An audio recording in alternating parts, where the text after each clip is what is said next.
اینجا کانال سروش احمدی منشه، یا به اصطلاح بگم سروش.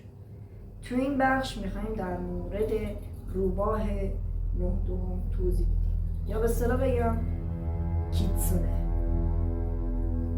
تو افسانه‌های چین روباهی هست که 9 تا دنبال، اما این روباه یه روباه معمولی نیست، بهش میگن کیتسونه.